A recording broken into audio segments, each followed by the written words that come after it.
Today's session going to cover sort of a review of the marketplace for 2011 and analyze sort of what happened, and that gives us sort of a window into what we believe might happen in the first quarter at least of 2012.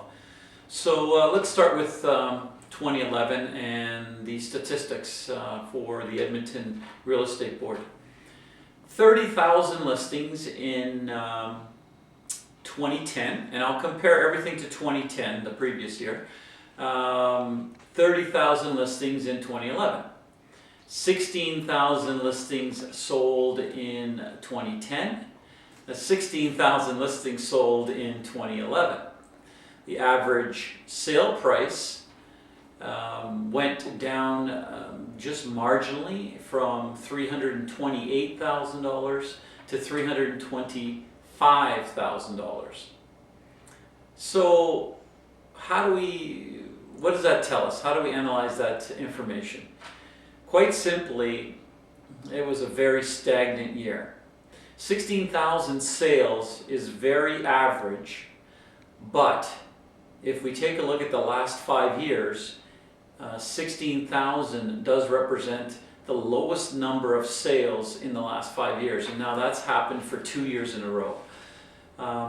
Whenever a real estate market, resale market plateaus at any given point, there's a number of things going on. One, obviously, there's no urgency in the buyer to move forward with purchase.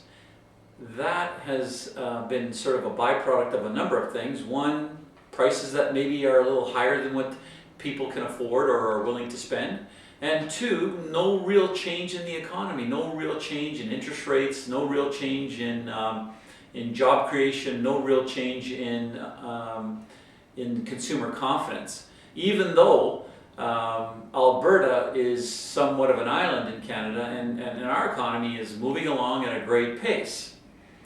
So really, was it a good year? Was it a bad year? It was a very average year, and you probably feel that you weren't as busy as you wanted to be, and that's because it was really a plateau year. Nothing happened from last year to this year to really change the direction of the market, whether it's in an upward trend or a downward trend.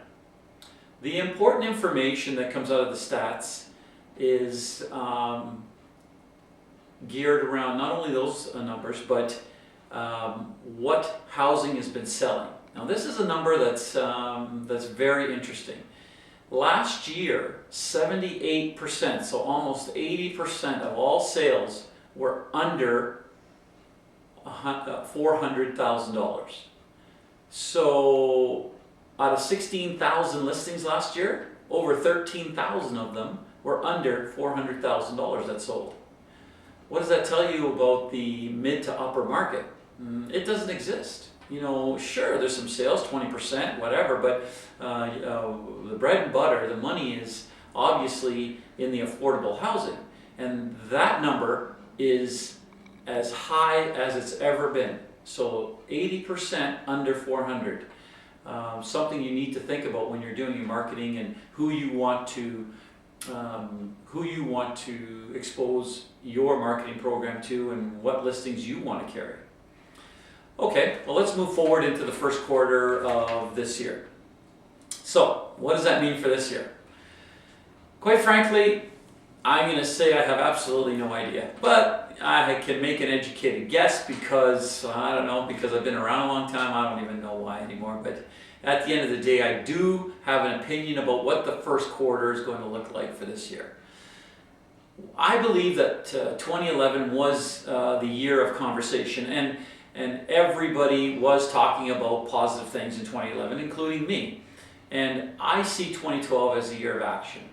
The first quarter will be the telltale. If the jobs that they've talked about have been created and the oil and gas sector start to hire people and move forward with commitments in terms of spending money, then we will see positive growth in Edmonton's marketplace. And I mean positive growth in terms of additional sales, not in terms of average sale price. I do not believe that the average sale price has any reason to go up whatsoever in the first quarter.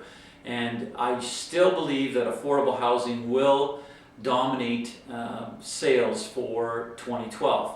But more buyers will enter the marketplace with positive economic growth. And I think and I believe that we're going to see positive job creation and spending by major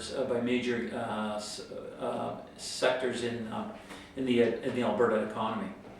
So I do have a very positive outlook on the first quarter. You'll want to tune in at the end of the first quarter and see how it all went, and we'll see what the second quarter looks like. But thank you very much. Remember, make our team your team.